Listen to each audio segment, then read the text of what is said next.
നമസ്കാരം. പ്രധാന വാർത്തകൾ.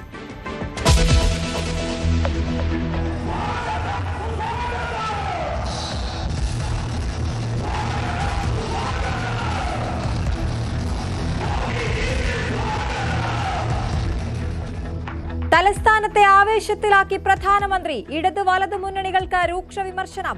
അയ്യപ്പന്റെ സ്വർണം കട്ടവരെ ജയിലിലടയ്ക്കും. കേരളത്തിന് നൽകിയതെല്ലാം അക്കമിട്ട് നിരത്തി മോദി.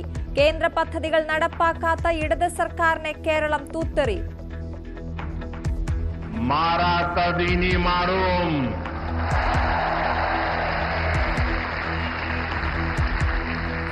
जो अब तक नहीं बदला वो अब बदलेगा. तिरुवनंतपुरम पूरे देश के लिए एक मॉडल सिटी बनेगा. കേരളത്തിൽ എൻഡിഎയുടെ തെരഞ്ഞെടുപ്പ് പ്രചാരണത്തിന് തുടക്കം.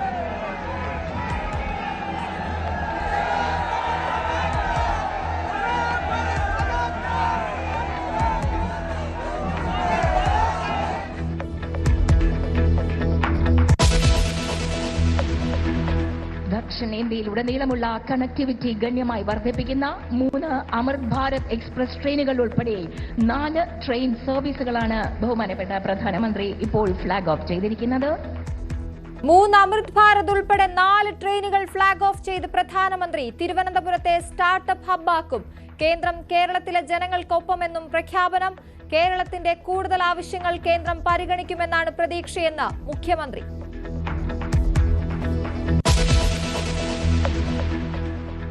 ബി.ജെ.പി. ബന്ധത്തിൽ 2020-ൽ പ്രതിഷേധം. ഒരു വിഭാഗം പ്രവർത്തകർ പാർട്ടി വിട്ട് കോൺഗ്രസിൽ ചേർന്നു. ജനപ്രതിനിധികളടക്കം കൂടുതൽ പേർ രാജിവെക്കുമെന്ന് സൂചന. 2020 മുന്നണിയിലെത്തിയത് നേട്ടമാകുമെന്ന വിലയിരുത്തലിൽ എൻഡിഎ. മോദിക്കൊപ്പം മുൻനിരയിൽ വേദി പങ്കിട്ട് സാബു ജേക്കബ്.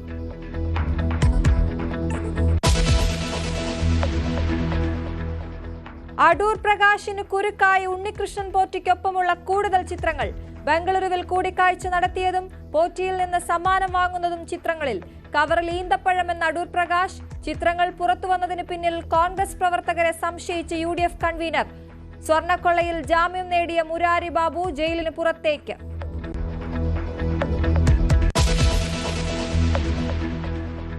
ഫേസ് ക്രീം മാറ്റിവെച്ചതിന് അമ്മയോട് മകളുടെ കൊടും ക്രൂരത. 70 വയസ്സുള്ള അമ്മയുടെ വാരിയല് കമ്പിപ്പാര കൊണ്ട് തല്ലിയൊടിച്ചു. അറസ്റ്റിലായ കൊച്ചി പനങ്ങാട് സ്വദേശി നിവിയ നിരവധി ക്രിമിനൽ കേസുകളിൽ പ്രതിയെന്ന് പോലീസ്. രക്ഷയില്ല. നഗ്ന ദൃശ്യം പ്രചരിപ്പിക്കുമെന്ന് ഭീഷണി. റൂബിക് മണി ആപ്പിനെതിരെ പരാതി നൽകി ബന്ധുക്കൾ.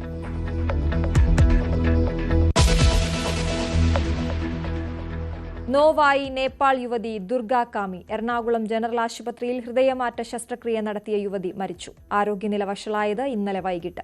സാധ്യമായതെല്ലാം ചെയ്തെന്ന് ആരോഗ്യമന്ത്രി.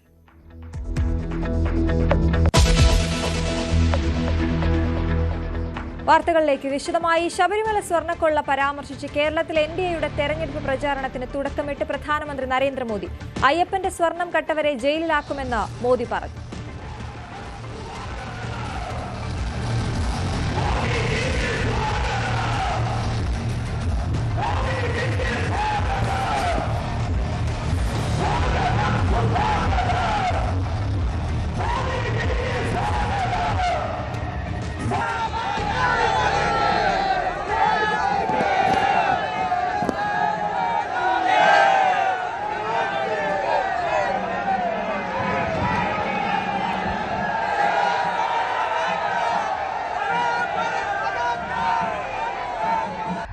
एनडीए सोच गए भगवान अयप्पा के प्रति पूरे देश के लोगों की, हम सबकी अगाध आस्था है. लेकिन एनडीए सरकार ने सबरीमला मंदिर की परंपराओं को नुकसान पहुंचाने में कोई कसर नहीं छोड़ी है. अब यहां गोल्ड के चोरी होने की खबरें आ रही है. मंदिर में से भगवान के पास से गोल्ड की चोरी, सोने की चोरी. मैं एक बात स्पष्ट कहना चाहता हूं, यहां बीजेपी सरकार बनते ही आरोपों की पूरी जांच होगी और दोषियों की जगह जेल में होगी। और ये मोदी की गारंटी है। കേരളത്തിന്റെ മാറ്റം തിരുവനന്തപുരത്ത് നിന്ന് തുടങ്ങുമെന്നും കേരളം ഇനി ബിജെപിയുടെ കയ്യിൽ വരുമെന്ന പ്രതീക്ഷയും മോദി പങ്കുവച്ചു. തിരുവനന്തപുരം കോർപ്പറേഷനിൽ ബിജെപിയുടെ തെരഞ്ഞെടുപ്പ് മുദ്രാവാക്യമായ മാറാത്തത് മാറും എന്ന് മലയാളത്തിൽ പറഞ്ഞാണ് എൽഡിഎഫിനെയും യുഡിഎഫിനെയും മോദി കടന്നാക്രമിച്ചത്. साथियों, तिरुवनंतपुरम के साथ दशकों से एलडीएफ और यूडीएफ ने बहुत अन्याय किया है। लेफ्ट और कांग्रेस ने, करप्शन ने तिरुवनंतपुरम को बेसिक सुविधाओं में भी पीछे रखा। लेकिन अब ऐसा नहीं होगा। यहां बीजेपी की हमारी टीम ने विकसित तिरुवनंतपुरम के विजन पर काम करना शुरू कर दिया है। मैं तिरुवनंतपुरम की जनता से कहूंगा, आप विश्वास रखिए, मारा तदीनी मारूम।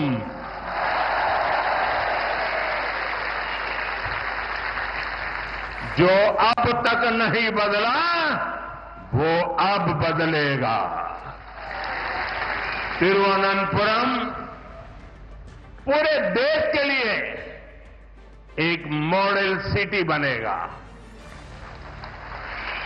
I extend my full support to make Thiruvananthapuram one of the best cities of India.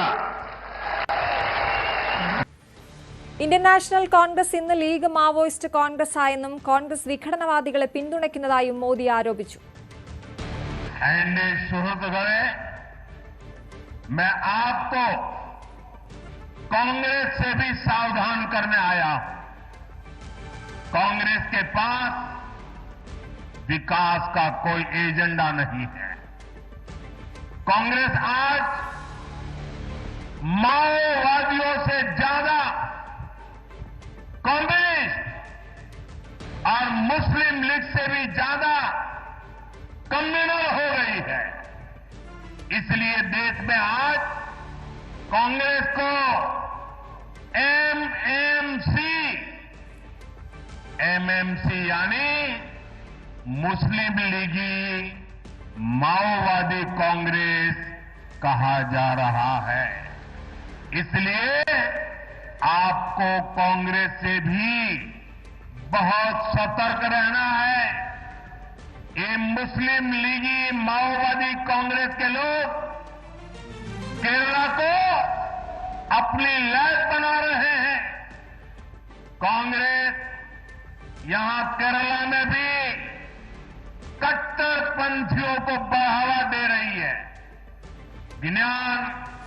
विज्ञान, आध्यात्म, आस्था, इसकी इस पवित्र धरती को कांग्रेस के मुस्लिम लीगी एजेंडे से हमें मिलकर के इस पवित्र भूमि को बचाना है। ബംഗാളിലും കേരളത്തിലും ഇടതുപക്ഷത്തിന്റെ പൊടി പോലും ഇല്ല കണ്ടുപിടിക്കാനെന്നും മോദി പരിഹസിച്ചു. ऐसा क्या हुआ कि त्रिपुरा में 30 साल से ये लेफ्ट वालों की सरकार चल रही थी और उसके बाद वहां की जनता ने तंग आकर के, थक करके बीजेपी को मौका दिया और आज दोबारा वहां बीजेपी की सरकार चल रही है और वहां एलडीएफ का नामो निशान नहीं बचा है, लेफ्ट का नामो निशान नहीं। बंगाल देखिए, 35-40 साल तक लेफ्ट ने राज किया था, वहां सरकार बदली और उसने लेप के खिलाफ जंग किया और परिणाम क्या हुआ? आज बंगाल में लेप वालों को चुनाव लड़ने के लिए उम्मीदवार नहीं मिल पाते हैं. കേരളം രക്ഷപ്പെടണമെങ്കിൽ അഡ്ജസ്റ്റ്മെന്റ് രാഷ്ട്രീയം അവസാനിപ്പിക്കണമെന്നും നരേന്ദ്രമോദി. കേന്ദ്ര പദ്ധതികൾ കേരളവും നടപ്പാക്കുന്നില്ലെന്ന് PM ശ്രീ പദ്ധതി ചൂണ്ടിക്കാട്ടി വിമർശിച്ച മോദി തിരുവനന്തപുരത്തെ മാതൃകാ നഗരമാക്കുമെന്നും പ്രഖ്യാപിച്ചു. एलडीएफ अपनी ताकत यहां केंद्र सरकार की योजनाओं को रोकने में लगी है. एलडीएफ केरला में PM आवास योजना अर्बन का नेक्स्ट फेज लागू नहीं कर रही. जहां हर घर तक नल पहुंचाने की स्कीम में देरी की जा रही है. एलडीएफ सरकार नहीं चाहती कि गरीबों के बच्चे भी PM श्री जैसे आधुनिक स्कूलों में पढ़ाई करें. यहां की राज्य सरकार इस योजना के लाभ से केरला के स्टूडेंट्स को दूर रख रहे हुए हैं. ऐसी गरीब विरोधी एलडीएफ सरकार को सबक सिखाना बहुत जरूरी है. ശ്രീനാരായണ ഗുരുവിനെയും അയ്യങ്കാളിയെയും മന്നത്ത് പത്മനാഭനെയും പരാമർശിച്ചാണ് മോദി പ്രസംഗം തുടങ്ങിയത്.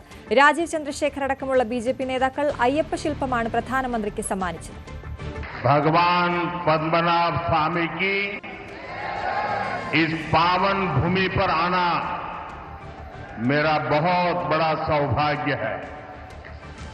मैं संत श्री नारायण गुरु जी के ज्ञान, महात्मा अयंकली के मार्गदर्शन और मन्नथु पद्मनाभन जी के निस्वार्थ सेवा भाव का भी वंदन करता हूं. അതേസമയം അതിവേഗ റെയിൽ ഉൾപ്പെടെ വലിയ പ്രഖ്യാപനങ്ങളൊന്നും ഉണ്ടായില്ല. കേരളത്തിനായി പുതുതായി പ്രഖ്യാപിച്ച 3 അമൃത ഭാരത് ട്രെയിനുകളുടെയും ഒരു പാസഞ്ചർ ട്രെയിനിന്റെയും ഫ്ളാഗ് ഓഫ് കർമ്മം പ്രധാനമന്ത്രി നരേന്ദ്രമോദി നിർവഹിച്ചു. ഉത്തരക്കണ്ടം മൈതാനത്ത് നടന്ന ഔദ്യോഗിക ചടങ്ങിലാണ് ഫ്ളാഗ് ഓഫ് നടത്തിയത്. ചടങ്ങിൽ മുഖ്യമന്ത്രി പിണറായി വിജയനും പങ്കെടുത്തു. കേരളത്തിന് വലിയ പ്രതീക്ഷ നൽകിക്കൊണ്ടായിരുന്നു ഇന്ന് അമൃത് ഭാരത് എക്സ്പ്രസുകളുടെ ഫ്ളാഗ് ഓഫ് പ്രധാനമന്ത്രി നരേന്ദ്രമോദി പുത്തരിക്കണ്ടം മൈതാനത്ത് വെച്ച് നടത്തിയത്. ഈ ഒരു ട്രെയിനിന്റെ ഏറ്റവും വലിയ പ്രാധാന്യത എന്ന് പറയുന്നത് ചുരുങ്ങിയ ചെലവിൽ സാധാരണക്കാർക്ക് കൂടുതൽ ദൂരം സഞ്ചരിക്കാൻ കഴിയും. അതായത് 1000 കിലോമീറ്റർ ദൂരം സഞ്ചരിക്കാൻ 500 രൂപയുടെ അടക്കം ആ ഒരു രീതിയിൽ മാത്രമാണ് ടിക്കറ്റ് നിരക്ക് ഉണ്ടാവുക. മാത്രമല്ല ഇത് ഫ്ലെക്സിബിൾ ചാർജ് അല്ല. തിരക്ക് കൂടുന്ന സമയത്ത് തിരക്ക് അനുസരിച്ചോ ടിക്കറ്റ് ചാർജുകളിൽ വ്യത്യാസം വരില്ല എന്നൊരു പ്രത്യേകതയും കൂടിയുണ്ട്. ഇതിന്റെ ഒപ്പം കൂട്ടി വായിക്കേണ്ട മറ്റൊരു വിഷയം എന്ന് പറയുന്നത് കുഷ്യൻ സീറ്റുകളും ഒപ്പം CCTV ക്യാമറ, അത്യാധുനിക ടോയ്ലറ്റ് സജ്ജീകരണങ്ങൾ, ഇതിനൊപ്പം തന്നെ അധികം കുലുക്കമില്ലാത്ത രീതിയിൽ സഞ്ചരിക്കാൻ കഴിയുന്ന രീതിയിലാണ് ഇതിന്റെ ക്യാബിനുകളും മറ്റും തയ്യാറാക്കിയിരിക്കുന്നത്. ഇത് സാധാരണക്കാരെ തീർത്തും ലക്ഷ്യം വെച്ചുകൊണ്ടുള്ള ഒരു ട്രെയിൻ സർവീസാണ്. അത് ഇന്ത്യയുടെ പല ഭാഗത്തും ഫ്ളാഗ് ഓഫ് ചെയ്തതിന് ശേഷമാണ് കേരളത്തിലേക്ക് 3 ട്രെയിനുകൾ, 3 അമൃത് ഭാരത് ട്രെയിനുകളും അതിനൊപ്പം തൃശൂർ ഗുരുവായൂർ പാസഞ്ചർ ട്രെയിനും ഇന്ന് ഫ്ളാഗ് ഓഫ് ചെയ്തു. ഈ 3 ട്രെയിനുകളൊപ്പം തന്നെ ആണ് ഈ ഒരു പാസഞ്ചർ ട്രെയിനും ഫ്ളാഗ് ഓഫ് നടത്തിയത്. തൃശൂർ ഗുരുവായൂർ പാസഞ്ചർ ട്രെയിൻ ദക്ഷിണേന്ത്യയിലുടനീളമുള്ള കണക്ടിവിറ്റി ഗണ്യമായി വർദ്ധിപ്പിക്കുന്ന 3 അമൃത് ഭാരത് എക്സ്പ്രസ് ട്രെയിനുകൾ ഉൾപ്പെടെ 4 ട്രെയിൻ സർവീസുകളാണ് ബഹുമാനപ്പെട്ട പ്രധാനമന്ത്രി ഇപ്പോൾ ഫ്ളാഗ് ഓഫ് ചെയ്തിരിക്കുന്നത്. കേരളത്തിന് ഇത് ധന്യ നിമിഷം.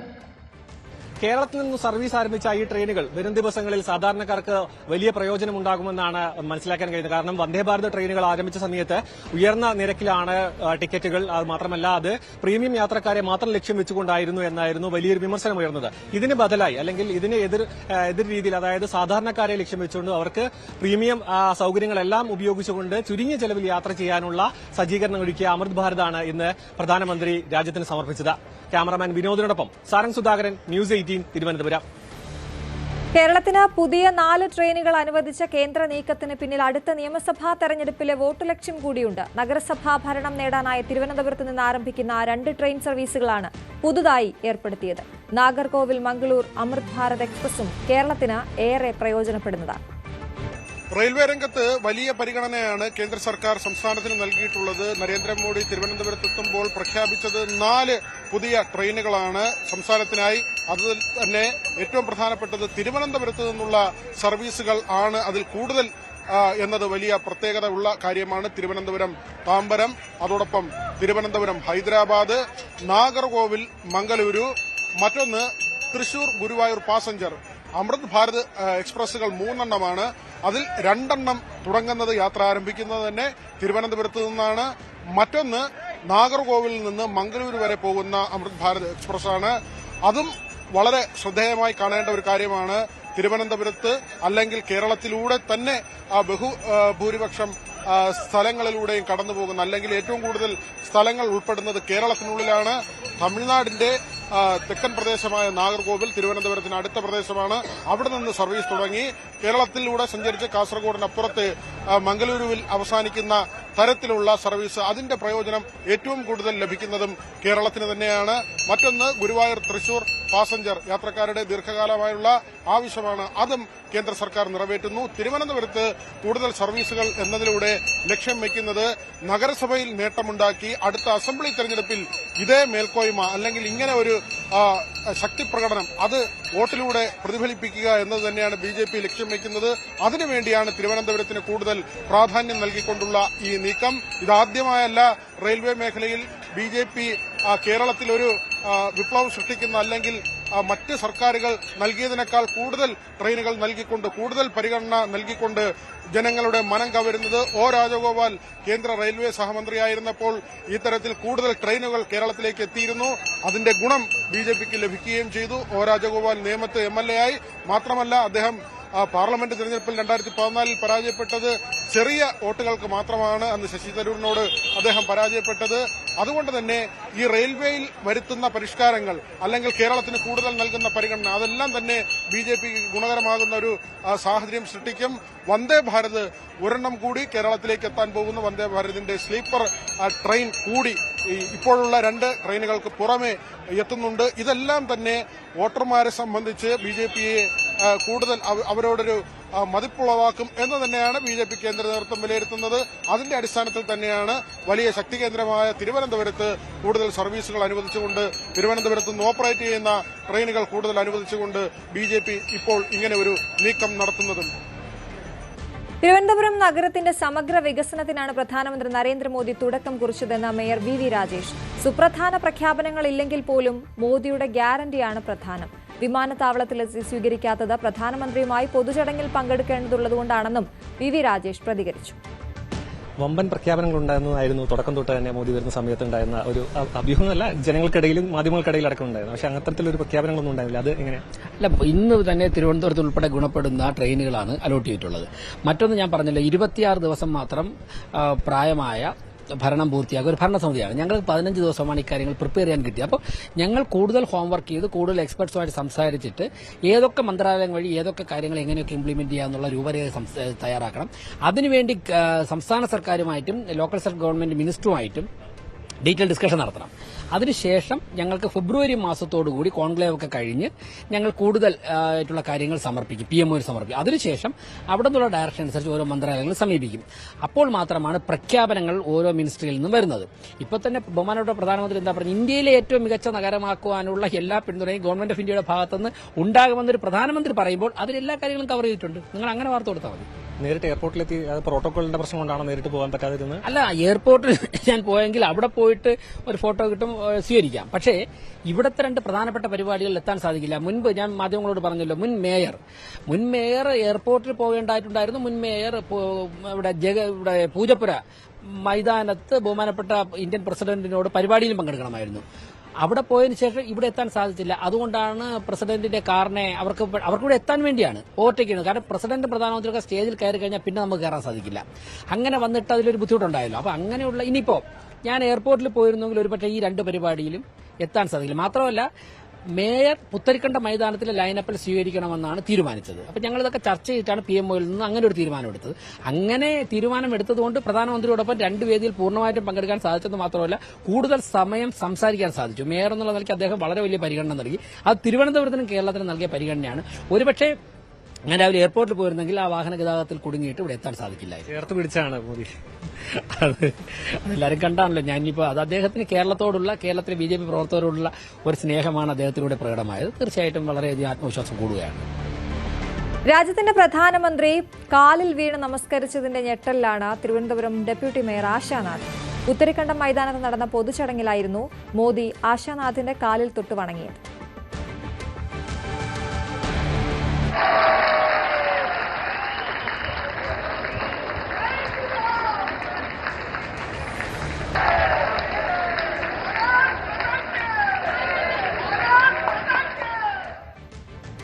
ഇന്ന് രാജ്യത്തിന്റെ പ്രധാനമന്ത്രി തിരുവനന്തപുരത്ത് എത്തിയപ്പോൾ കൌതുകകരമായ അല്ലെങ്കിൽ അതിശയോക്തി ഉണർത്തുന്ന ഒരു കാഴ്ചയായിരുന്നു ഡെപ്യൂട്ടി മേയറുടെ കാല് വന്ദിച്ചുകൊണ്ടുള്ള ഒരു കാഴ്ച.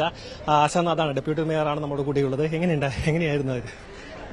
ഒരു രാജ്യത്തിന്റെ പ്രധാനമന്ത്രി, നമ്മുടെ ഒരു സ്ത്രീകളെ എത്രത്തോളം ബഹുമാനിക്കുന്നു എന്നൊരു അതാണ് നമ്മൾ അവിടെ കണ്ടത്. ഞാൻ അദ്ദേഹത്തിനോട് എനിക്ക് ഏറ്റവും അധികം ആരാധനയുള്ള ഒരു വ്യക്തിയാണ്. കാരണം നമ്മുടെ രാജ്യത്തിന്റെ പ്രധാനമന്ത്രിയാണ്. നമ്മുടെ നാടിനെ അഭിസംബോധന ചെയ്ത് സംസാരിക്കുവാനായിട്ട്, നമ്മുടെ വികസനം ചർച്ച ചെയ്യുവാനായിട്ട് വന്നതാണ് അദ്ദേഹം. അദ്ദേഹത്തിനോട് ഒന്ന് തിരിച്ച് ഞാൻ ഒരിക്കലും പ്രതീക്ഷിച്ചില്ല. അപ്പോൾ എനിക്ക് സത്യം പറഞ്ഞാൽ കണ്ണ് നിറഞ്ഞുപോയി. ഒരു പ്രധാനമന്ത്രിയൊക്കെ നമ്മളെ പോലെയുള്ള സാധാരണക്കാരിയൊക്കെ തന്നെ ഒരു സ്ത്രീ എത്രത്തോളം അദ്ദേഹം ബഹുമാനിക്കുന്നു എന്നുള്ള ഒരു ഉദാഹരണം തന്നെയാണ്. ആ ഒരു നിമിഷം എന്റെ ജീവിതത്തിൽ ഒരിക്കലും മറക്കാൻ പറ്റാത്തൊരു മൊമെന്റ് ആയിരുന്നു. അത്രയും ഇപ്പോഴും വിട്ടിട്ടില്ല? ഇല്ല, ഒരിക്കലും ഇല്ല, അത് മാറിയിട്ടില്ല. ഇപ്പോൾ മേയറൊക്കെ ചേർത്ത് പിടിച്ചു നിന്നുകൊണ്ടാണ് ഇപ്പോൾ അഭിസംബോധന ചെയ്തതെല്ലാം. അതൊരു പ്രധാനമന്ത്രി എന്ന തലത്തിൽ നിന്ന് ഇറങ്ങി വന്ന ഒരു സാധാരണ ഒരു നേതാവ് എന്നുള്ള രീതിയിലായിരുന്നു. എങ്ങനെയായിരുന്നു അത് വേദി? അത് തന്നെയാ പറഞ്ഞത്. ഞങ്ങൾക്ക് ഇപ്പോഴും അതിനൊരു മാറിയിട്ടില്ല. തിരുവനന്തപുരം ഞങ്ങളുടെ മേയറായാലും ഡെപ്യൂട്ടി മേയറായാലും കൌൺസിലർമാരായാലും ഒക്കെ തന്നെ അത്രത്തോളം ചേർത്ത് പിടിച്ച് തിരുവനന്തപുരത്തിന്റെ സമഗ്ര വികസനത്തിന് അദ്ദേഹം കൂടെ ഉണ്ടാവും എന്ന രീതിയിലുള്ളൊരു പദ്ധതി എങ്ങനെയാണ്? അത് ഒറ്റ വാക്കിൽ തന്നെ അദ്ദേഹം ഉത്തരം പറഞ്ഞിട്ടുണ്ട്. തിരുവനന്തപുരം നഗരത്തെ ഏറ്റവും നല്ലൊരു നഗരമാക്കി മാറ്റുമെന്ന രീതിയിൽ അതിൽ തന്നെ എല്ലാം ഉൾപ്പെട്ടിട്ടുണ്ട്. ഇപ്പൊ സ്ട്രേ ഡോഗ്സിന്റെ വിഷയമായാലും മാലിന്യത്തിന്റെ വിഷയമായാലും എല്ലാം തന്നെ തെരുവിളക്ക് എല്ലാ വിഷയങ്ങളും അതിൽ തന്നെ ഉൾപ്പെട്ടിട്ടുണ്ട്. അപ്പോൾ തീർച്ചയായിട്ടും വരും ദിവസങ്ങളിൽ നമുക്ക് ബഡ്ജറ്റൊക്കെ വരാൻ പോവുകയാണ്. തിരുവനന്തപുരം നഗരസഭയുടെ ആദ്യ ബഡ്ജറ്റൊക്കെ വരാൻ പോവുകയാണ്. തീർച്ചയായിട്ടും നല്ല നല്ല പ്രഖ്യാപനങ്ങൾ, നല്ല തിരുവനന്തപുരം നഗര ജനതയ്ക്ക് ആവശ്യമായിട്ടുള്ള പ്രോജക്റ്റുകളൊക്കെ തന്നെ അതിൽ ഉൾപ്പെടുത്തുന്നതായിരിക്കും. അത്തരത്തിലാണ് വളരെ വ്യത്യസ്തമായ കാഴ്ചകളായിരുന്നു ഇന്ന് പ്രധാനമന്ത്രി തിരുവനന്തപുരത്തേക്ക് എത്തിയപ്പോൾ കണ്ടത്. അത്തരത്തിലൊരു നിമിഷത്തിന് സാക്ഷിയായ ആശാനാഥ് ഡെപ്യൂട്ടി മേയറാണ് നമ്മോടൊപ്പം ചേർന്നത്. ക്യാമറാമാൻ വിനോദിനോടൊപ്പം സാരംഗ് സുധാകരൻ, News 18 തിരുവനന്തപുരം. അതിവേഗ റെയിൽപാതയെക്കുറിച്ച് പഠനം ആരംഭിച്ചെന്ന് BJP നേതാവും Indian railway passengers amenities committee ചെയർമാനുമായ PK കൃഷ്ണദാസ്. DMRC ഉടൻ ഓഫീസ് തുറക്കുമെന്നും PK കൃഷ്ണദാസ് പറഞ്ഞു. സ്പീഡ് റെയിലിന്റെ DPR തയ്യാറാക്കാൻ വേണ്ടിയിട്ട് മെട്രോമാൻ E ശ്രീധരനെ റെയിൽവേ മന്ത്രാലയം ചുമതലപ്പെടുത്തിയിട്ടുണ്ട്. സ്വാഭാവികമായിട്ടും ഇത് കേരളത്തിൽ വലിയ വികസനം നടക്കാൻ വേണ്ടി പോകുക, വികസിത കേരളം എന്നുള്ള NDAയുടെ സ്വപ്നത്തിന്റെ സാക്ഷാത്കാരം. അത് ഇന്നത്തെ ഓഫീസ് തുടങ്ങാൻ ആരംഭിക്കുന്നു. സ്വാഭാവികമായിട്ടും കേരളത്തിൽ പുതുതായി സർവീസ് തുടങ്ങിയ അമൃത് ഭാരത് എക്സ്പ്രസിന്റെ ചിത്രം പങ്കുവച്ച് കേന്ദ്രമന്ത്രി അശ്വിനി വൈഷ്ണവ്. കേരളത്തിന് വേണ്ടിയുള്ള അടിപൊളി അമൃത് ഭാരത് ട്രെയിനുകൾ എന്ന തലക്കെട്ടോടെയാണ് പോസ്റ്റ്. നിരവധി മലയാളികളാണ് പോസ്റ്റിൽ നന്ദി അറിയിച്ച് കമന്റ് ചെയ്തിട്ടുള്ളത്. പ്രധാനമന്ത്രി നരേന്ദ്രമോദിയുമായി 2020 ചെയർമാൻ സാബു ജേക്കബ് പ്രത്യേക കൂടിക്കാഴ്ച നടത്തി. BJP സംസ്ഥാന അധ്യക്ഷനൊപ്പമായിരുന്നു കൂടിക്കാഴ്ച.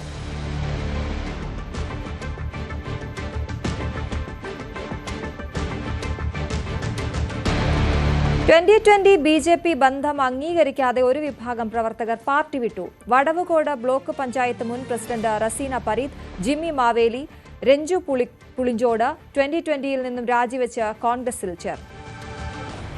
ഞങ്ങളെപ്പോലുള്ള ജനപ്രതിനിധികൾ ഒരിക്കലും ഇത് അംഗീകരിക്കാൻ പറ്റുന്നൊരു കാര്യമല്ല 2020 BJP ബന്ധം.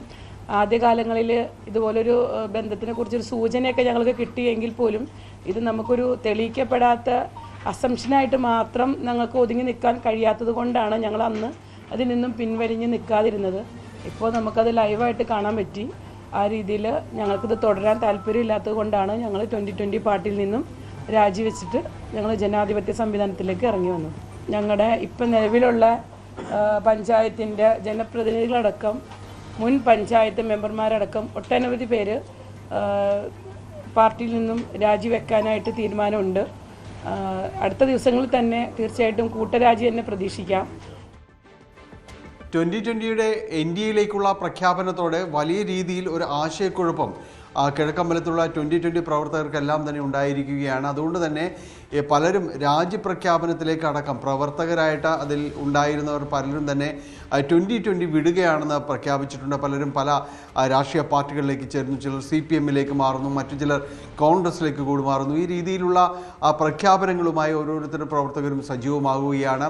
ഏതായാലും വടവുകോട് ബ്ലോക്ക് പഞ്ചായത്ത് മുൻ പ്രസിഡന്റ് റസീന പരീദ, അതോടൊപ്പം തന്നെ ജിൻ മാവേലി തുടങ്ങിയവർ, രഞ്ജു പുളിഞ്ചോട് തുടങ്ങിയവരെല്ലാം തന്നെ ഇന്ന് കോൺഗ്രസിനൊപ്പം ചേരുകയാണെന്ന് പ്രഖ്യാപിച്ചു കഴിഞ്ഞു. അവർ പ്രധാനമായും പറയുന്നത് ഒരു കൂടിയാലോചനകളും ഇല്ലാതെയാണ് ഇപ്പോൾ NDA-യിലേക്ക് ചേരുന്ന കാര്യം ഞങ്ങൾ പ്രഖ്യാപിച്ചിരിക്കുന്നത്. പാർട്ടി അധ്യക്ഷൻ തന്നെ പ്രഖ്യാപിച്ചിരിക്കുന്നത്, ചീഫ് കോർഡിനേറ്റർ പ്രഖ്യാപിച്ചത്, തങ്ങളോട് ഒരു കൂടിയാലോചനയും നടത്തിയില്ല, ഏകപക്ഷീയമായ തീരുമാനമാണ്, ഇത് അംഗീകരിക്കാൻ കഴിയില്ല എന്നാണ് ഇവരെല്ലാവരും വ്യക്തമാക്കുകയും ചെയ്യുന്നത്.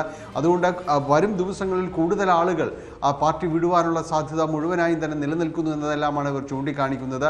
ഇങ്ങനെ ഇത് 2020-യുടെ എല്ലാ രീതിയിലുമുള്ള അസ്തമയമാണ് അവിടെ സംഭവിക്കാൻ പോകുന്നത്, NDA-യിലേക്ക് ചേരുന്നതോടെ സംഭവിക്കാൻ പോകുന്നതെന്നാണ് ഇവർ പറയുന്നത്. അതോടൊപ്പം ഇനി ഇപ്പോൾ ജനപ്രതിനിധികളടക്കം 2020-യുടെ പാർട്ടിയിൽ നിന്നുകൊണ്ട്, പാർട്ടിയായാണ് അത് രജിസ്റ്റർ ചെയ്തിട്ടുള്ളത്, പാർട്ടിയിൽ നിന്നുകൊണ്ട് തന്നെ വിജയിച്ചവരുണ്ട്. പല പഞ്ചായത്തുകൾ, 3 പഞ്ചായത്തുകൾ അവർക്ക് ഭരണം പിടിച്ചെടുക്കാനായിട്ട് അത് സാധിച്ചിട്ടുണ്ട്. അപ്പോൾ ഇവിടങ്ങളിലുള്ള ജനപ്രതിനിധികൾ പോലും ഇനി 2020-യുടെ ഒരു ആശയത്തോട് ചേർന്ന് നിന്ന് പ്രവർത്തിക്കാൻ കഴിയില്ല എന്ന് അവർ പ്രഖ്യാപിച്ചിട്ടുണ്ട് എന്ന് ചിലർ ചൂണ്ടിക്കാണിക്കുന്നു. അപ്പോൾ ഇവരുടെ എല്ലാം തന്നെ എന്താണ് വരും ദിവസത്തെ തീരുമാനങ്ങൾ എന്നത് വൈകാതെ തന്നെ പ്രഖ്യാപനമുണ്ടാകും. അപ്പോൾ ഇവരോടെല്ലാം ചർച്ച നടത്തുകയാണെന്ന് KPCC ഉപാധ്യക്ഷനായ VP സജീന്ദ്രൻ, മുൻ MLA പറയുകയുണ്ടായിട്ടുണ്ട്.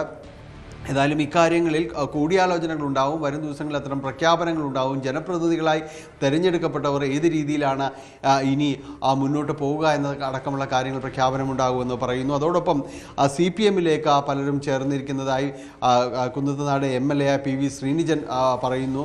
ഏരിയ സെക്രട്ടറി K ഏലിയാസും പറയുന്നത് നിരവധി പേർ തങ്ങളുടെ CPM-ലേക്ക് പല പ്രവർത്തകരും ചേരുന്നതായിട്ട് തന്നെ അറിയിച്ചിട്ടുണ്ട് എന്നത് പറയുന്നു. എന്തായാലും ഇത്തരമൊരു പ്രഖ്യാപനങ്ങൾ, NDA-യിലേക്ക് പോകുക എന്നതടക്കമുള്ള തീരുമാനങ്ങൾ വലിയ രീതിയിലാണ് 2020-ൽ പ്രതിസന്ധി സൃഷ്ടിക്കുന്നത്.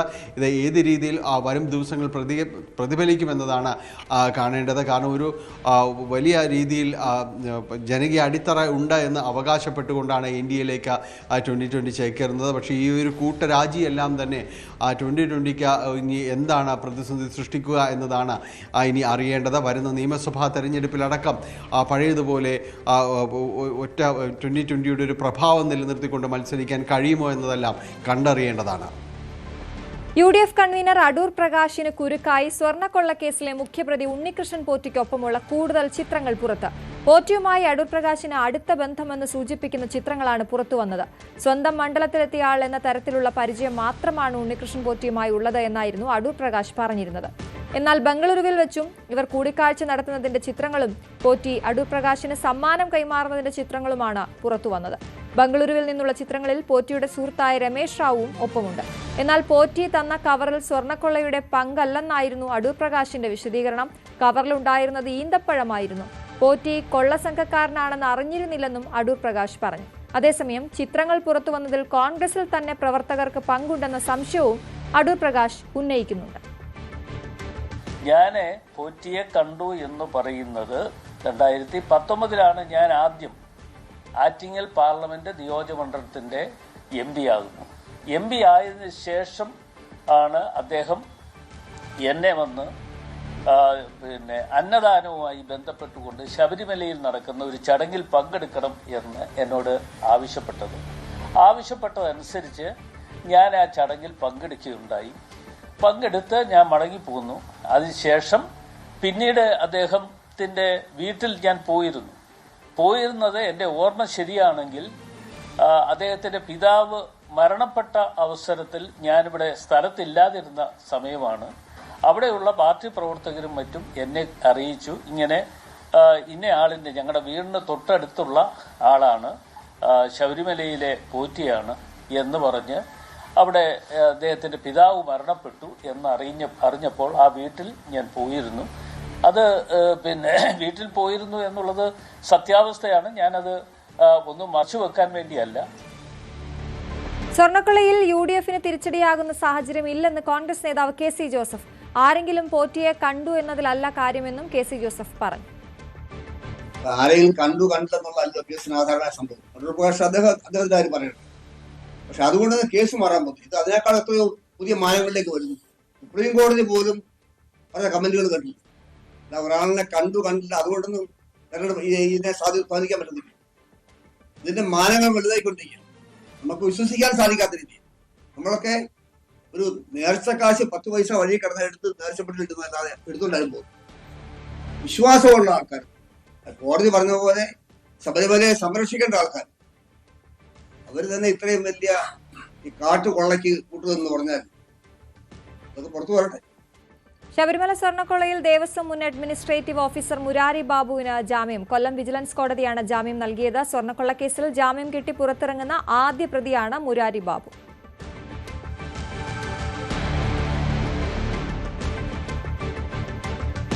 ഉമ്മൻചാണ്ടിക്കെതിരെ ഗണേഷ് കുമാറിന്റെ പരാമർശങ്ങൾ നിർഭാഗ്യകരമെന്ന് കെ.സി. ജോസഫ്. ഗണേഷ് കുമാർ ഓലപ്പാമ്പിനെ കാട്ടി പേടിപ്പിക്കാൻ നോക്കണ്ട.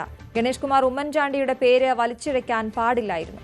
ഗണേഷ് കുമാർ എന്തൊക്കെയോ പുറത്തുവിടുമെന്ന് ഭീഷണിപ്പെടുത്തുകയാണ്. ഗൂഢാലോചനയ്ക്ക് പിന്നിൽ പ്രവർത്തിച്ചതാരെന്ന് കേരളത്തിലെ ജനങ്ങൾക്ക് അറിയാമെന്നും കെ.സി. ജോസഫ് പറഞ്ഞു. അദ്ദേഹം ഇങ്ങനെ എന്തെങ്കിലും വിളിച്ചു പറയുന്നത് പേടിപ്പിച്ചാലൊന്നും അങ്ങനെ പേടിക്കേണ്ട കാര്യമൊന്നും ശരിയല്ല. അങ്ങനെ പറഞ്ഞു അദ്ദേഹത്തിന്റെ ഭാഷ, ആ ഭീഷണിയുടെ സ്വരം, അത് ഒഴിവാക്കേണ്ടതായിരുന്നു. ആ കേസിന്റെ ആധാരമായ കാര്യം എന്ന് പറയുന്നത് ഇതിന്റെ പിന്നിലുള്ള ക്രിമിനൽ കോൺസ്പിറസി എങ്ങനെയാണ് 4 വഴി വർദ്ധിച്ചത്, അത് പിന്നിൽ ആരൊക്കെയാണെന്ന് കേരളത്തിലെ ജനസമൂഹത്തിന് ഇടവേള.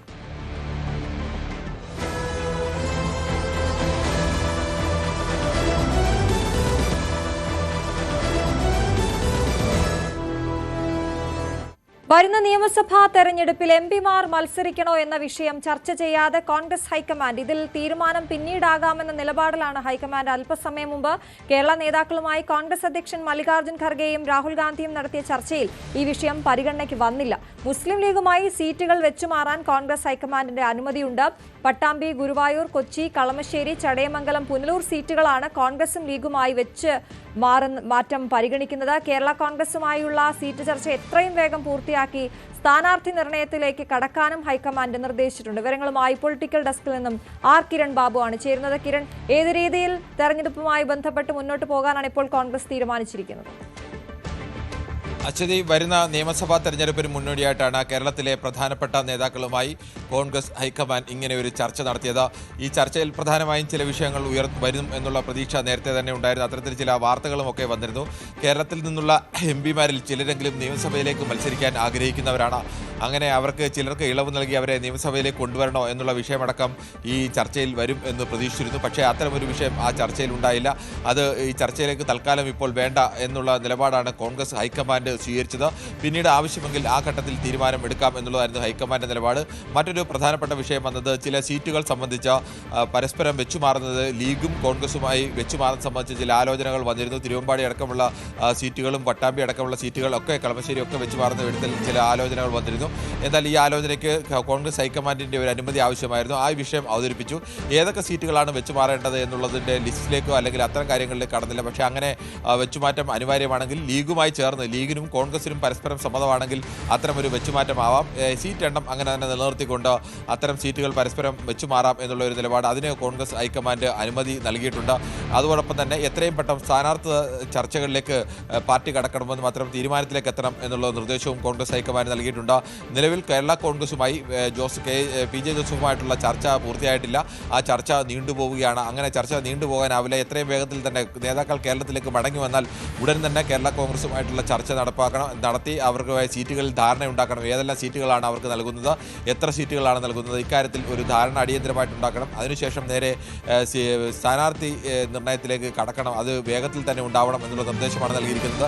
എന്നാലും ഫെബ്രുവരി പകുതിയോടുകൂടി തന്നെ സ്ഥാനാർത്ഥി ഏതെല്ലാം മണ്ഡലത്തിൽ ആരാവും സ്ഥാനാർത്ഥി എന്നതിൽ ഒരു കൃത്യമായ ധാരണയിലേക്ക്, ഫൈനൽ ധാരണയിലേക്ക് എത്തത്തക്ക രീതിയിലേക്കുള്ള ചർച്ചകൾ നയിക്കാനാണ് അല്ലെങ്കിൽ അത്തരത്തിൽ തീരുമാനങ്ങൾ എടുക്കാനുള്ള നിർദ്ദേശമാണ് ഇപ്പോൾ തൽക്കാലം നൽകിയിരിക്കുന്നത്. എന്തായാലും കേരളത്തിലെ പ്രധാനപ്പെട്ട നേതാക്കളെല്ലാം, പ്രതിപക്ഷ നേതാവ് അടക്കം, KPC പ്രസിഡന്റ്, അതോടൊപ്പം തന്നെ കൊടിക്കുന്നിൽ സുരേഷ് അടക്കമുള്ള നേതാക്കൾ എല്ലാവരും തന്നെ, UDF convener Adoor Prakash, PC Vishnunath, AP Anilkumar തുടങ്ങിയ നേതാക്കളെല്ലാം തന്നെ ഈ ചർച്ചയിൽ പങ്കെടുത്തിരുന്നു. ഈ ചർച്ച പ്രധാനമായും വരുന്ന നിയമസഭാ തെരഞ്ഞെടുപ്പിന് കോൺഗ്രസ് നടത്തേണ്ട മുന്നൊരുക്കങ്ങൾ സംബന്ധിച്ച് മുന്നണി രാഷ്ട്രീയത്തിൽ മറ്റ് പാർട്ടികളുമായി എടുക്കേണ്ട നിലപാടുകൾ സംബന്ധിച്ചുള്ള വിഷയങ്ങളാണ് പ്രധാനമായും ചർച്ചയ്ക്ക് വന്നത്. ശരി കിരൺ. പത്തനംതിട്ട ജില്ലാ കളക്ടറുടെ വാഹനം അപകടത്തിൽപ്പെട്ടു. കോന്നി മാമൂട്ടിൽ വെച്ചായിരുന്നു അപകടം. മറ്റൊരു കാറുമായി കൂട്ടിയിടിക്കുകയായിരുന്നു. Collector Premkrishnan, gunman Manoj, driver Kunjumon എന്നിവർക്ക് പരിക്കേറ്റു. ആരുടെയും പരിക്ക് ഗുരുതരമല്ല. കൂട്ടിയിടിച്ച കാറിൽ 5 പേരാണ് ഉണ്ടായിരുന്നത്. ഇവരും ആശുപത്രിയിൽ ചികിത്സയിലാണ്.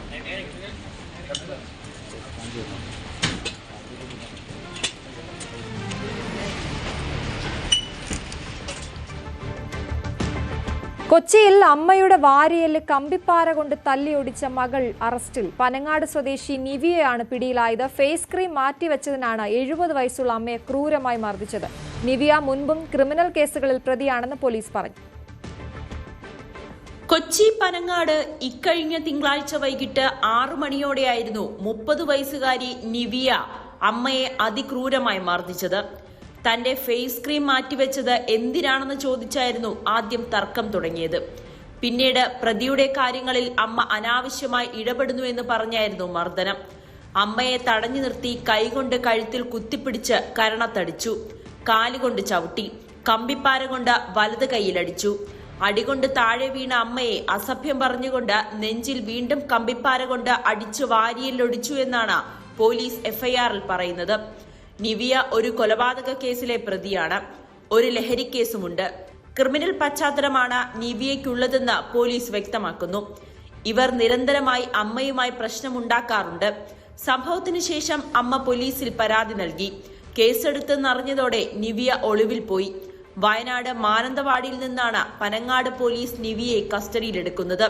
പിടിയിലാകുന്ന സമയത്ത് 10 വയസ്സുള്ള കുട്ടിയും ഒപ്പമുണ്ടായിരുന്നുവെന്ന് പോലീസ് പറയുന്നു. നിവിയയ്ക്കെതിരെ ഗുണ്ട ആക്ട് പ്രകാരമുള്ള വകുപ്പുകൾ ചുമത്താനാണ് തീരുമാനം. ന്യൂസ് 18 കൊച്ചി. പാലക്കാട് കഞ്ചിക്കോട് ലോൺ ആപ്പിൽ നിന്നുള്ള ഭീഷണിയെ തുടർന്ന് യുവാവ് ജീവനൊടുക്കി. മേനോൻപാറ സ്വദേശി അജീഷാണ് മരിച്ചത്. ലോൺ ആപ്പിൽ നിന്ന് അജീഷ് പണം കടമെടുത്തിരുന്നു.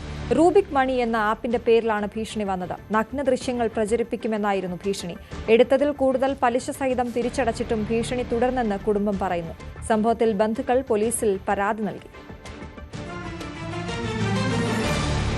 കാസർഗോഡ് കുമ്പള കവർച്ചയിൽ പ്രതി പിടിയിൽ. കർണാടക സ്വദേശി ഇബ്രാഹിം എന്ന കലന്തർ ഇബ്രാഹിമാണ് കുമ്പള പോലീസിന്റെ പിടിയിലായത്.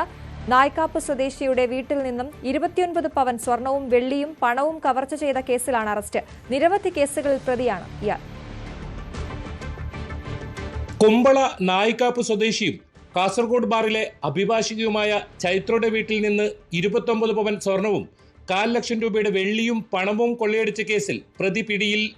കർണാടക സ്വദേശിയും കാസർഗോട്ട് വിവിധ ഇടങ്ങളിലായി ക്വാർട്ടേഴ്സുകളിൽ താമസക്കാരനുമായിരുന്ന ഇബ്രാഹിം എന്ന കലന്തർ ഇബ്രാഹിമിനെയാണ് കർണാടകയിൽ നിന്ന് സാഹസികമായി പിടികൂടിയത്. Kumbla police inspector TK Mukundan, SI K Sreejesh എന്നിവരുടെ നേതൃത്വത്തിലുള്ള പ്രത്യേക സംഘമാണ് പ്രതിയെ പിടികൂടിയത്. പ്രദേശത്തെ CCTV ക്യാമറകളിലെ ദൃശ്യങ്ങൾ പരിശോധിച്ചാണ് പ്രതിയെ തിരിച്ചറിഞ്ഞത്. സംശയകരമായ സാഹചര്യത്തിൽ ബൈക്കിൽ സഞ്ചരിക്കുന്ന പ്രതിയുടെ ദൃശ്യങ്ങളാണ് കേസിൽ നിർണായകമായത്. വീട്ടിൽ നിന്ന് ലഭിച്ച വിരലടയാളങ്ങളും പ്രതിയെ തിരിച്ചറിയാൻ സഹായകമായി. ഞായറാഴ്ച വൈകുന്നേരം 6-നും രാത്രി 8 മണിക്കും ഇടയിലാണ് ചൈത്രയുടെ വീട്ടിൽ കവർച്ച നടന്നത്. ചൈത്രയും കുടുംബവും ഉത്സവം കാണാൻ പോയ സമയത്തായിരുന്നു കവർച്ച. വീടിന്റെ പിൻഭാഗത്തെ വാതിൽ തകർത്താണ് മോഷ്ടാക്കൾ അകത്ത് കടന്നത്. അലമാരിയിലുണ്ടായിരുന്ന ആഭരണങ്ങളും പണവുമാണ് കവർന്നത്. 2024 ഫെബ്രുവരി 7-ന് എൺമകജെ പെർലയിൽ കർണാടക ബാങ്കിന്റെ അഡ്യനെടുക്ക ശാഖ കൊള്ളയടിച്ച കേസിലെ മുഖ്യപ്രതികളിൽ ഒരാളാണ് ഇബ്രാഹിം കലന്തർ. അന്ന് ബാങ്കിൽ നിന്ന് 2 കിലോ സ്വർണവും 17 ലക്ഷം രൂപയുമാണ് കൊള്ളയടിച്ചത്. ബാങ്കിന്റെ പിൻവശത്തുള്ള ജനലിന്റെ ഇരുമ്പ് കമ്പി മുറിച്ച് അകത്ത് കടന്ന് ഗ്യാസ് കട്ടർ ഉപയോഗിച്ച് ലോക്കർ തകർത്താണ് സ്വർണവും പണവും കൊള്ളയടിച്ചത്. പ്രതിക്കെതിരെ കർണാടകയിലും കേരളത്തിലുമായി 25ഓളം കേസുകൾ നിലവിലുണ്ട്. ഇയാളെ വിശദമായി ചോദ്യം ചെയ്യുന്നതിലൂടെ നിരവധി കവർച്ചാ കേസുകൾക്ക് തുമ്മുണ്ടാക്കാനാകുമെന്നാണ് പോലീസിന്റെ കണക്കുകൂട്ടൽ. ന്യൂസ് 18 കാസർഗോഡ്. പാലക്കാട് കല്ലേക്കാട്ടിൽ +1 വിദ്യാർത്ഥി രുദ്ര രാജേഷിനെ സ്കൂൾ ഹോസ്റ്റലിൽ മരിച്ച നിലയിൽ കണ്ടെത്തിയ സംഭവത്തിൽ സ്കൂളിലേക്ക് SFI നടത്തിയ മാർച്ചിൽ സംഘർഷം.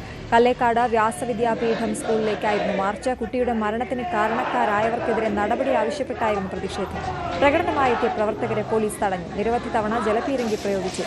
സമഗ്ര അന്വേഷണം ആവശ്യപ്പെട്ട് block Congress committee town north police സ്റ്റേഷനിലേക്ക് നടത്തിയ മാർച്ച് പോലീസ് തടഞ്ഞു. വിഷയത്തിൽ റിപ്പോർട്ട് തേടി CWC ജില്ലാ ചൈൽഡ് പ്രൊട്ടക്ഷൻ യൂണിറ്റിനോടാണ് വിശദമായ റിപ്പോർട്ട് ആവശ്യപ്പെട്ടത്. തൃശൂർ മെഡിക്കൽ കോളേജ് മോർച്ചറിയിൽ സൂക്ഷിച്ച മൃതദേഹം പോസ്റ്റ്മോർട്ടത്തിന് ശേഷം ബന്ധുക്കൾക്ക് വിട്ടു നൽകി.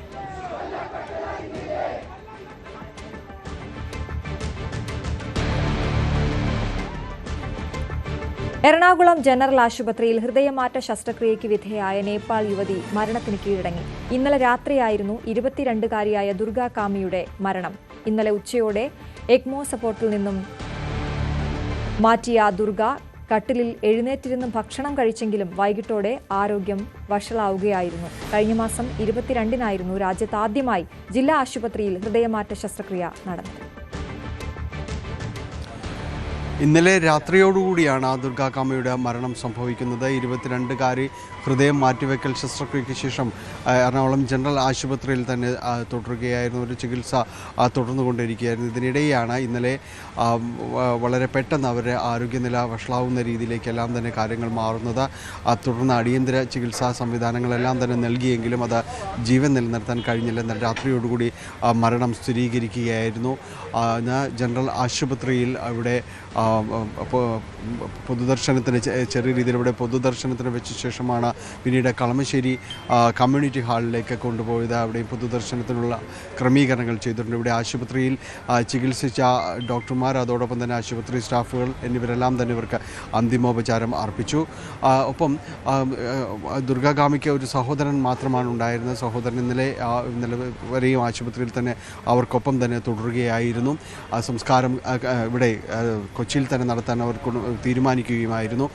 വളരെ പ്രധാനപ്പെട്ട ഒരു തീരുമാനത്തിലൂടെയായിരുന്നു ദുർഗാകാമിയുടെ ഹൃദയം മാറ്റിവെക്കൽ ശസ്ത്രക്രിയ നടന്നത്.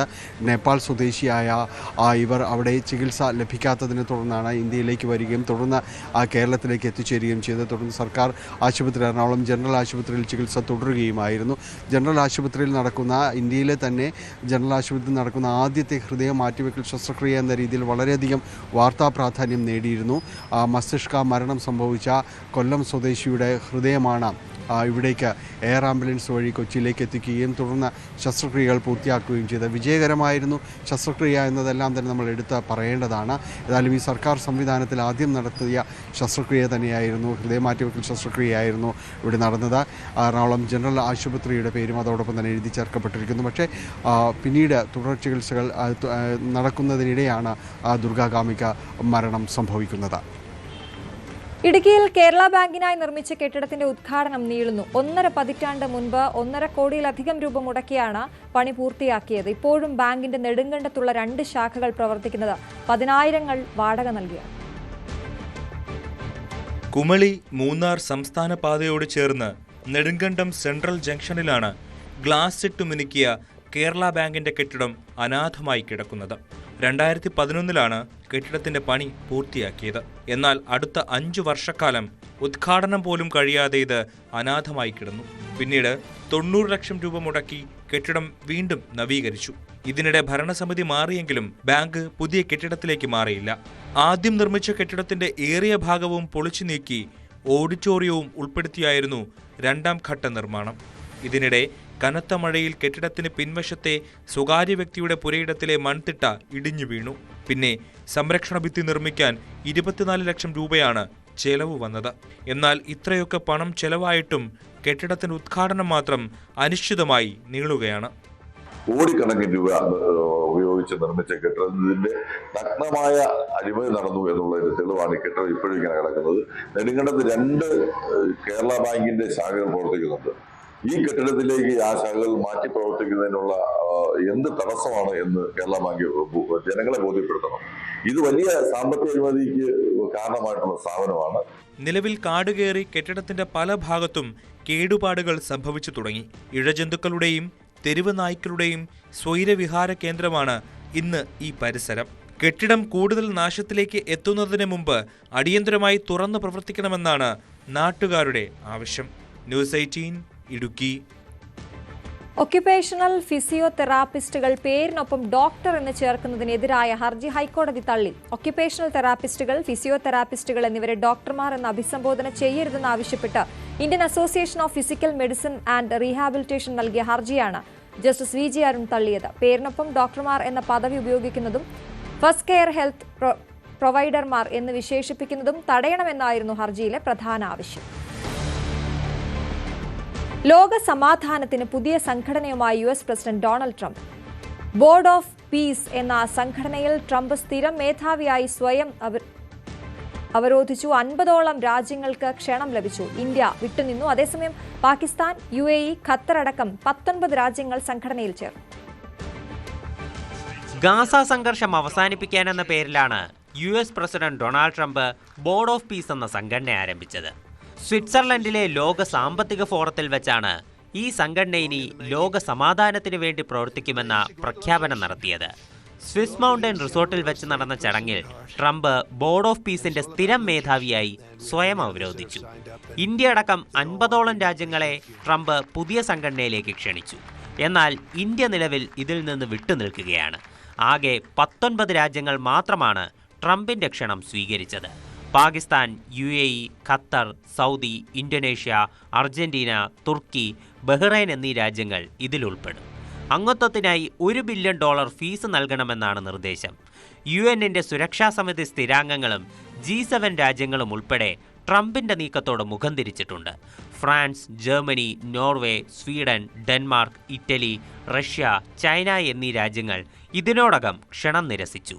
ഇതിൽ പ്രകോപിതനായ ട്രംപ് തന്റെ സ്ഥിരം തീരുവ സമ്മർദ്ദ തന്ത്രവും ആരംഭിച്ചിട്ടുണ്ട്. ഫ്രാൻസിനെതിരെയാണ് ആദ്യ നീക്കം. ഇവിടെ നിന്നുള്ള വൈനും ഷാമ്പെയിനും 200% ഇറക്കുമതി തീരുവ ചുമത്തുമെന്നായിരുന്നു മുന്നറിയിപ്പ്.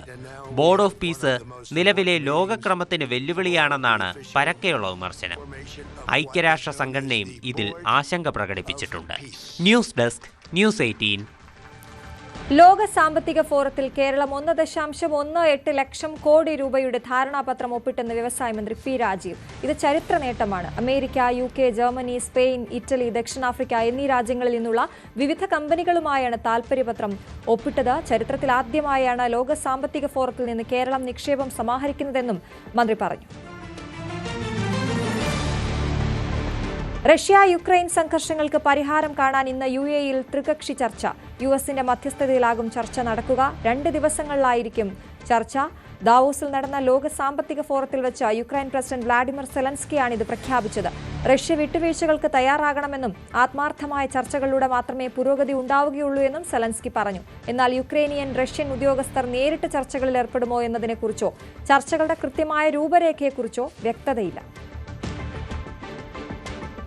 വടക്കേ ഇന്ത്യയിൽ അതിശൈത്യമാണ്. ജമ്മുകാശ്മീരിൽ മഞ്ഞുവീഴ്ച രൂക്ഷമായത് കാരണം ശ്രീനഗർ വിമാനത്താവളത്തിൽ നിന്നുള്ള 26 സർവീസുകൾ റദ്ദാക്കി. വിമാനങ്ങൾ വൈകി ഓടുന്നു എന്നും യാത്രക്കാർക്ക് മുന്നറിയിപ്പ് നൽകി. ദേശീയപാത താൽക്കാലികമായി അടച്ചു. രജൌരി, പൂഞ്ച് ജില്ലകളിലെ സ്കൂളുകൾക്ക് അവധി പ്രഖ്യാപിച്ചിട്ടുണ്ട്. ഹിമാചൽ പ്രദേശിലെ ഷിംല, മണാലി എന്നീ ടൂറിസ്റ്റ് നഗരങ്ങളിലും മഞ്ഞുവീഴ്ച രൂക്ഷമാണ്. മണാലിയിൽ ഇന്ന് രാവിലത്തെ താപനില -7 ഡിഗ്രി സെൽഷ്യസ് വരെ താഴ്ന്നു.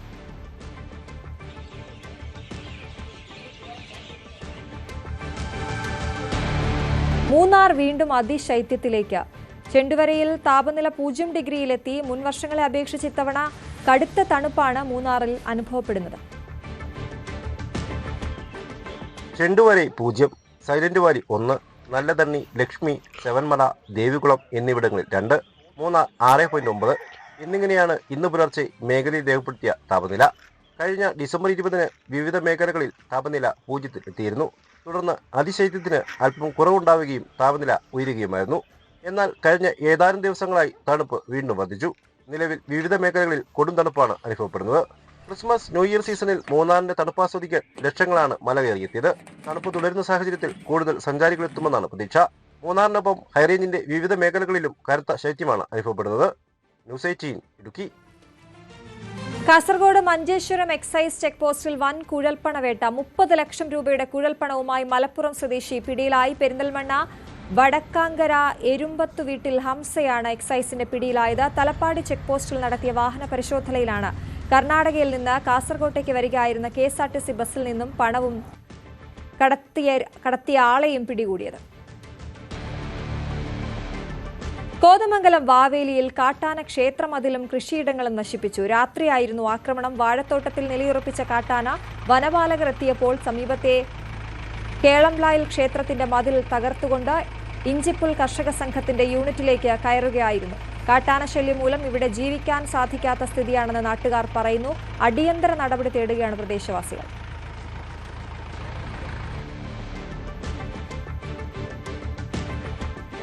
തിരുവനന്തപുരം വർക്കല താലൂക്ക് ആശുപത്രി പരിസരം മദ്യപാനികളുടെയും സാമൂഹിക വിരുദ്ധരുടെയും താവളമാകുന്നു. പുതുതായി നിർമ്മിച്ച പൊതു ശൌചാലയത്തിന് സമീപമാണ് മദ്യപാനികളും ലഹരി സംഘങ്ങളുടെയും ശല്യം വർദ്ധിക്കുന്നത്. 2021 നിർമ്മിച്ച ശൌചാലയം 5 വർഷമായിട്ടും പൊതുജനങ്ങൾക്ക് തുറന്നു നൽകിയിട്ടില്ലെന്നാണ് പരാതി.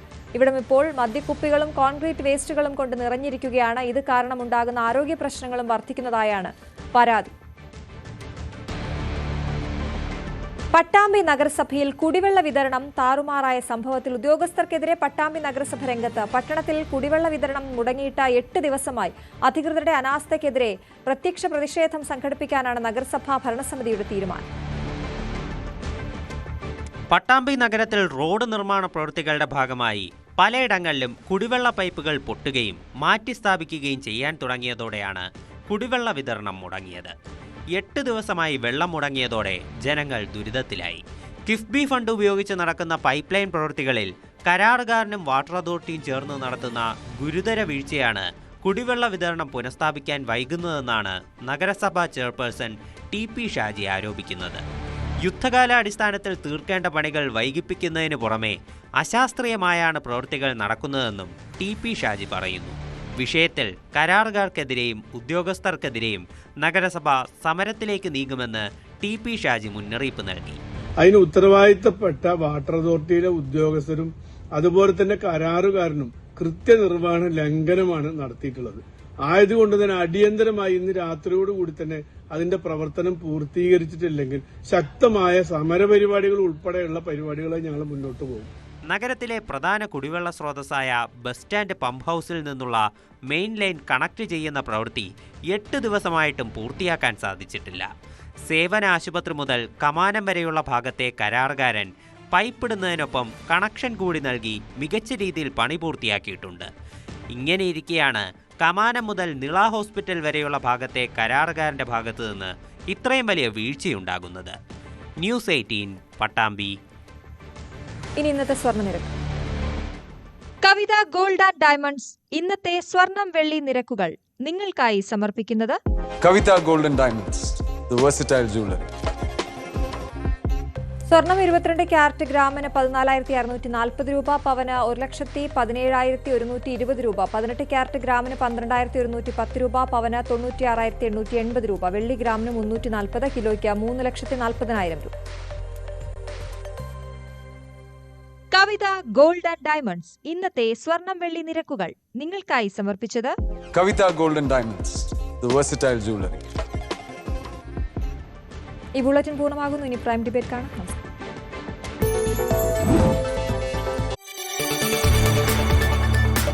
കൂടുതൽ വാർത്തകൾക്ക് news 18 Keralam YouTube channel subscribe ചെയ്യുക.